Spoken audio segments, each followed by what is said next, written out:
egyelőre nem olvassad előről, mert ez a lényeg. Bevittem a szélére. Nem olvassad. Tudod, mit csináljon? Egyelőre. Most ezt kell hagyni, hogy napig kb. 2. Tegyük fel, hogy összetünk a tényleg. Tedd egy...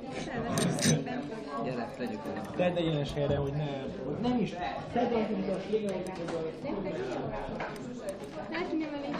Ez után? Angol. Nekem német.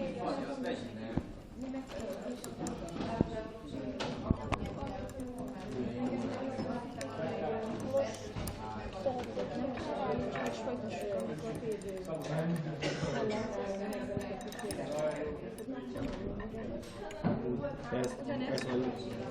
Elküldöm neked, és akkor te megcsinálod. Igen, és ez majd ki kell válni. Mert én nem tudom. Lássam csak. Itt csak készítettük egyet, de nem megyünk le, és akkor elkezdtük az elejétől, és élvezünk is. Rögtön, ahogy a nyagot vettél, visszazárod. Rögtön visszazárod. Én segítek szívesen. Igen, a tiszta vasszegre nem kell várni.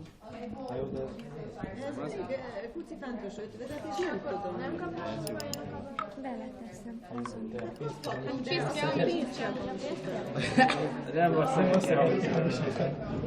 Én azt mondom, gyerekek, hogy hagyjatok Brigittennek, egyik részben csinálja, amit akar, a másik kezdje számolni a csetteket. Megszámoltam. De ezt...